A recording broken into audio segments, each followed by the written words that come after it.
বৃষ্টির দিনে সন্ধ্যায় সকলেরই খুঁটিনাটি কিছু খেতে ইচ্ছে করে। তো আজ বানাবো বাড়িতে থাকা কিছু উপকরণ দিয়ে এক হেলদি জলখাবার। এই রেসিপিটা একবার বাড়িতে বানালে ছোট থেকে বড় সকলেরই খুব পছন্দ হবে। তো চলুন দেরি না করে দেখে নেওয়া যাক। এখানে আমি এক বাটি আটা নিয়েছি, তাতে দিতে হবে পরিমাণ মতো লবণ আর সামান্য জোয়ান।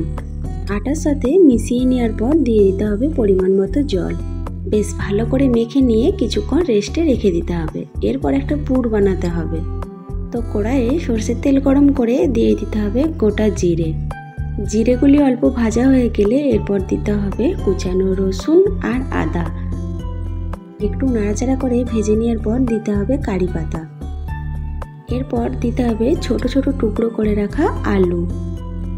আলুগুলি একটু লাল লাল করে ভেজে নেওয়ার পর দিয়ে দিতে হবে কুচানো লঙ্কা। এরপর দিতে হবে গাজর। আলু, কাঁচা লঙ্কা আর গাজর বেশ কিছুক্ষণ নাড়াচাড়া করে ভেজে নেওয়ার পর দিয়ে দিতে হবে কুচানো পেঁয়াজ, টমেটো আর ক্যাপসিকাম। পরিমাণ মতো লবণ, হলুদ গুঁড়ো আর চাট মশলা দিয়ে একটু নাড়াচাড়া করে ঢাকা দিয়ে দিতে হবে। সবজিগুলি সেদ্ধ হয়ে গেলেই পুর তৈরি।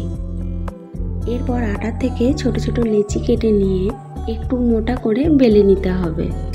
ঠিক এইভাবে বেলে নেওয়ার পর মাঝে পুর দিয়ে গোল করে মুড়ে নিতে হবে। একইভাবে সবগুলি তৈরি করে নেওয়ার পর এরপর তাওয়াতে অল্প তেল গরম করে একে একে দিয়ে দিতে হবে। এরপর কম আঁচে 2 পিঠ বেশ ভালো করে ভেজে নিতে হবে। এখানে আঁচ কমিয়ে না ভাজলে ভিতরটা কাঁচা থেকে যাবে। এইভাবে সবগুলি লাল লাল করে ভেজে নিলেই তৈরি হয়ে যাবে আটা আর সবজি দিয়ে এক হেলদি জলখাবার। তো বন্ধুরা, এইভাবে একবার ছোটদের স্কুলের টিফিন বা বড়দের অফিসের টিফিনেতেও বানিয়ে দিতে পারেন। তো চলুন দেরি না করে গরম গরম পরিবেশন করা যাক সস দিয়ে। আজকের এই রেসিপিটি আপনাদের কেমন লাগলো অবশ্যই কমেন্ট বক্সে কমেন্ট করে জানাবেন। আরও নতুন নতুন রেসিপি পেতে হলে ফেসবুক থেকে দেখলে পেজটি ফলো করে দিবেন, আর ইউটিউব থেকে দেখলে অবশ্যই আমার চ্যানেলটি সাবস্ক্রাইব করে পাশে থাকবেন।